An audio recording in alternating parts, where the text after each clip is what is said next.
So I wanted to talk about some of the news developing this past weekend regarding Kirk Cousins and the Redskins wanting to place the franchise tag on him. Originally, I thought this was a really ridiculous move. It would never work out. Any team looking to trade for Kirk Cousins is going to want to sign him to a long-term deal, and all Kirk would have to say is, any team you're not trading or any team you're trading me to, I'm not going to sign a long-term deal with them. That would prevent teams from, giving up any sort of pick for him. After giving it some more thought and kind of digesting the situation from, the events that happened last week with Alex Smith, I've actually changed my tune on that. First, what would need to happen in order for a trade to work or to happen? First off, you need Kirk to sign his franchise tag. The franchise tag is $34.5 million, totally guaranteed, one-year deal. If Kirk decides he's going to stick it to the Redskins and wants to leave $34 million on the table, he could certainly refuse to sign his franchise tag. I think the Redskins would probably let him go as a free agent at that point, just before free agency starts. That way they don't tie up that money, and they can go out and sign free agents themselves. Why would Kirk sign this? Well, Kirk knows he'll be a free agent in 2019. He's guaranteeing himself $34 million right off the bat. With him being, 30 years old in August, the chances of him being able to get a big contract in just one more year while he's still only, 30, going to be 31, is still pretty high. He'll still be able to play out a full contract on his next, if he were to sign it next offseason. So I think he would take the $34 million right off the bat. He'd sign it as soon as it was offered to him. And then he would know, hey, the Redskins can't keep me because they're not going to risk having, Alex Smith there for $24 million and Kirk Cousins there for $34 million. They don't have the cap space for it. They know they can't do it. So that goes to the Redskins. What would have to happen for the Redskins to make this gamble worth it? I don't believe they would put the franchise tag on him without knowing that they could trade him to another team. I think another team will have shown interest privately with them that would have said, hey, we'll give you X amount for Kirk. So tag won't be placed on him unless they have a deal in place. So we already know why Kirk would sign the tag. It's a guaranteed money. He's going to receive a similar contract in 2019 if he were to play on the franchise tag. So I think he would opt to do that. But what would it take for the Redskins to move him? Well, if Kirk leaves in free agency, they would receive a 2019 third-round comp pick.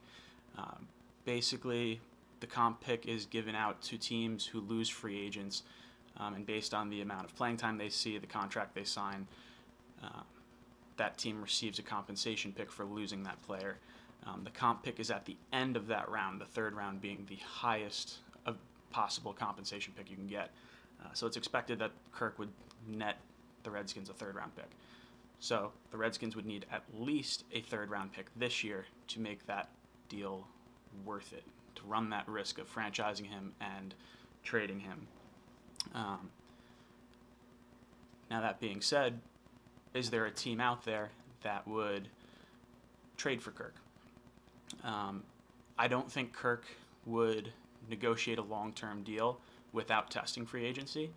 So I think that will cut out a lot of his suitors, because I think he'll want to play on that franchise tag. So that sort of changes the question. It's not so much, is there a team out there that would trade for him in hopes that he would negotiate a long-term deal? The question is there a team out there that would be willing to take on a $34 million cap hit for Kirk Cousins and potentially have him walk next year? I do believe there is a team out there that would be willing to do that. A team that has far too much cap space for the amount of players they can really sign. A team who has 55 players already under contract. You can only have 53 players going into the season, so they already have too many players on their roster. A team that's going to have too much cap space, too many draft picks to have on their team, and a team that sort of tried to make a similar move already. That team would be the Browns. Now, the Browns have tried to trade for Alex Smith. They tried to offer that second-round pick from Philadelphia, which we now know would be the last pick in the second round, for Alex Smith. They weren't willing to negotiate a long-term deal or an extension with Alex Smith. So that's a little odd. They're looking at an $18 million cap hit, but not looking to extend that player. So they're giving up a second-round pick for a one-year rental. That tells me they're looking at a quarterback, number 1 overall. They think that quarterback would need to sit for a year. I think they're going to take Josh Allen, number 1 overall. A lot of people feel he needs to sit for a year or two. So I think it makes sense for them to get that one-year rental. Now looking at their draft picks, they have 5 picks in the top 2 rounds. They have already offered a second-round pick for an $18 million one-year rental. All they would need to offer the Redskins is something higher than the compensation pick they would receive in 2019. That said, the Browns do own the number 1 pick in the 4th round. So they could feasibly trade that 4th round pick to the Redskins, and the Redskins would get a pick this year as opposed to next year. And the difference in selection is really only going to be a matter of 3 or 4 slots. But that said, I think they could offer more than a 4th round pick, and I think the Browns would be fine with that. So why does it make sense for the Browns? If they're taking Josh Allen, they allow Kirk, or why would it make sense? If they plan on taking Josh Allen, they want him to sit for a year. They were willing to pay Alex Smith. Now, Kirk, his tag would be $34 million. So you're talking a $16 million difference. After his cap hit, the Browns will still have $80 million in cap. The chances of getting enough free agents to sign there is sort of slim, because a lot of teams have a lot of cap space. So free agents sort of tend to spread out a little bit. They'll go towards the highest deal. But the Browns could offer 4 contracts of $15 million per year and still have Kirk on the roster. So I don't even know if there's that many players that would demand $15 million. I mean, I'm sure players are going to demand $15 million, but I don't know if there's many that will actually get that. But I think the Browns still have plenty of money to get all the gaps filled in free agency that they would have anyway. Basically, I think they have too much money to spend this offseason. At the end of the year, Kirk could decide to test free agency finally. I think he will do that. They're not going to be able to franchise tag him. I think they will have an opportunity to re-sign him. I think, spending a year with a team who was willing to give up a draft pick for you because, they wanted you so badly. They knew you could walk away from them in a year, but they wanted you so badly they gave up a pick for you. I think Kirk's going to like that. I think it's going to prove that they wanted Kirk there. That also, if Kirk feels that way, he could sign a long-term deal before the draft. Then the Browns could spend both their first-round picks on talent around Kirk as opposed to taking the quarterback at number 1. But let's say, for the sake of arguments, Kirk is not willing to sign a deal with the Browns. Why does it make sense for the Browns to do that? Well, you get competent quarterback play first overall. You get to grade out your whole roster. You can understand our offensive line isn't playing well, or our receivers are not in the right location for the quarterback to hit them on the route. We know Kirk is a good quarterback. We know he's able to time throws. We know he's able to change protections. So they're going to get a really accurate grade on their team. I also think if Kirk were to be a free agent, they probably have a slimmer chance at landing him as opposed to, the Vikings or maybe the Broncos. So I think trading for Kirk kind of makes sense, so they can at least assure they get him. Um, Now, after the season, if Kirk plays well and Kirk likes the Cleveland Browns and whatever, maybe he wants to stay there. Now, all of a sudden, you have Kirk and you have Josh Allen. Since Allen is planning to sit a year anyway, most likely, especially if Kirk's there, you can then have this trade bait of Josh Allen if Kirk decides to sign long term. I think you would probably still get a first round pick for Josh Allen, or whatever quarterback they decide to take in the first round. And basically, they'd have to think of it as, okay, we are trading down in the first round, because I don't think they'd get the number 1 overall pick next year for Josh Allen. But I think netting a first round pick for him is still fine, since you're giving yourself 2 chances at a franchise quarterback. So if Kirk decides to sign, they trade Josh Allen for a pick. If Kirk decides to walk, the Browns would have no money tied up long term with Kirk, so there's no cap hit for them in 2019. And if he walks in free agency, they would then receive a comp 3rd round pick in 2020. So that 4th or 3rd round pick that they would have given up for Kirk anyway, they would get back the following year.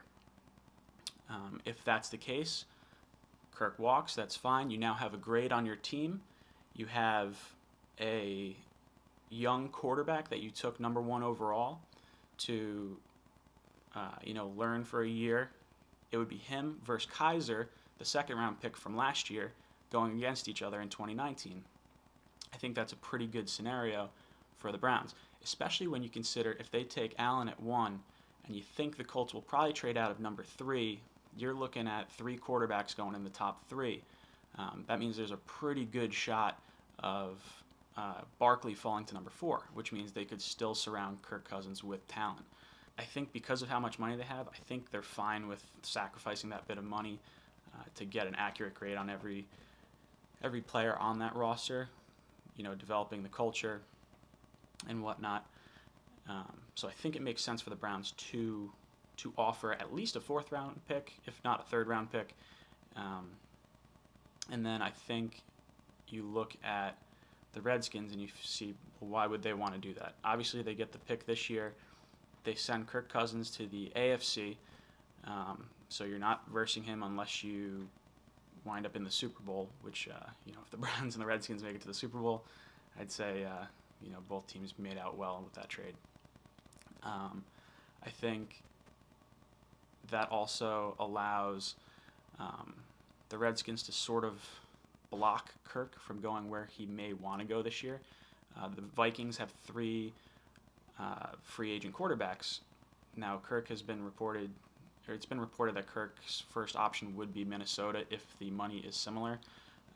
But with Kirk being franchised, I don't think the Vikings are going to give up draft picks to get Kirk, plus sign him to a big deal. It would block Denver more than likely, because I do think the Browns would be okay offering a higher pick. I think the Browns could offer that, I believe it's the 35th pick in the draft, which would be the Texans' 2nd round pick. That would be higher than the Denver Broncos pick, and higher than the Jets pick, and higher than any other team that was looking to kind of do a similar type of deal. Why does this, or how does this affect the Jets and us moving forward? I don't want the Jets to trade a pick for Kirk without him signing a long-term deal. If he wants to sign a long-term deal, then I'm fine, giving up a 2nd round pick and giving him the money, because I think the quarterback position is more important than that 2nd round pick would be. But that said, I don't think Kirk is going to be willing to sign a long-term extension if he's on the franchise tag. I think he's going to play his options. So I think we wind up hopefully kind of eliminating ourselves from that, because I don't want to be in the same situation next year where we got to sign him to an even bigger boatload and could just see him walk away. That would lead us into the draft. So I think with us having essentially missed out on Cousins, I think we do move up to number 3 overall and take a quarterback. Who that quarterback is up for debate. But there's no team with more firepower in the draft than the Jets have. The Jets have the 2 second-round picks from the Sheldon trade. If there's a bidding war, which there likely will be, we're probably looking at giving up both those picks to move up, just because the Bills have 2 first-round picks, so they could, that's going to look more attractive than maybe our first and just 1 second. I think it makes sense for Kirk. I think it makes sense for the Browns, who have too much money and too many draft picks to really put on their roster comfortably. And I think it makes sense for the Redskins because they get more than what they would have gotten, next year. Let me know in the comments what you think. As always, go Jets.